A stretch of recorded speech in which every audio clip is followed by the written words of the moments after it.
Iran is facing an unprecedented crisis where water, the essence of life, is becoming an increasingly scarce and precious commodity. For years, millions of Iranians have suffered from water shortages as their country plunges into a catastrophic scarcity fueled by extreme drought, reckless management, and policies that prioritize short-term gains over survival. Protests erupt nationwide, demanding nothing more than access to this basic necessity, but quickly morph into widespread dissent against a regime accused of negligence and blindness to its people's suffering. The roots of this disaster run much deeper than just drought. Iran receives only about a third of the global average rainfall annually, yet its leadership has long been obsessed with massive dam-building projects. Since the 1960s, enormous sums were poured into colossal infrastructure aimed at controlling water. Instead of bringing abundance, these dams fragmented rivers, desiccated vital wetlands, and irreparably disrupted the natural replenishment of underground aquifers, throwing the delicate environment into chaos.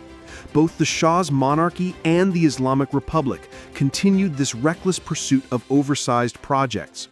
Over 600 dams were built over 3 decades, often in unsuitable locations, like salty riverbeds, turning reservoirs into unusable saline pools.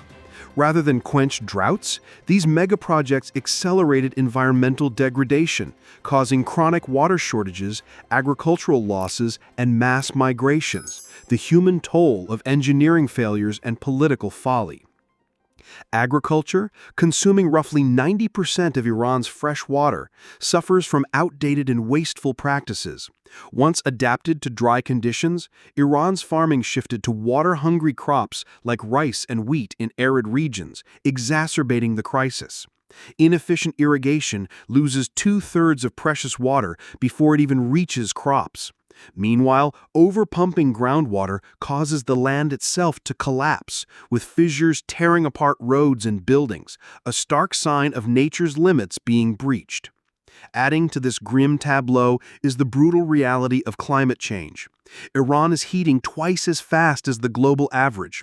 Summers that once were hot have transformed into unbearable, record-breaking heat waves exceeding 50 degrees Celsius, evaporating stored water and intensifying demand. Rainfall has become unpredictable, scarce, and sudden, causing flooding but failing to replenish soil and aquifers.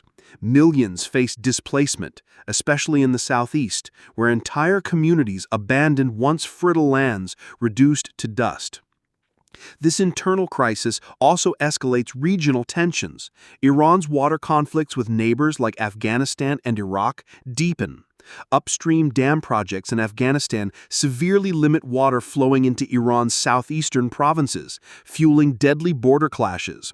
Similarly, Iran's own dam building upstream has choked rivers flowing into Iraq, worsening humanitarian crises there. Each nation fights desperately for survival, but these zero-sum battles risk turning water, a shared life source, into a weapon. Faced with this emergency, Iran has turned to large-scale desalination plants, converting seawater into fresh water.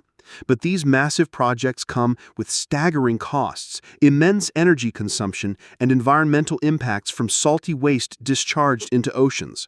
While they offer some relief, desalination remains an expensive stopgap that cannot undo decades of mismanagement and a warming climate. Looking forward, the scenario is bleak. Experts warn that if current trends continue, as much as 70% of Iran's population, roughly 50 million people, may soon be forced to migrate in search of water. Crowded cities will strain under the influx, and without massive reforms, entire regions could become unlivable. This unfolding crisis is not just Iranian. It's a dire case study of what happens when resource mismanagement and climate change collide in a fragile environment. Yet amid growing anger and protests, these struggles reveal the resilience and desperation of ordinary Iranians confronting a government blind to their suffering.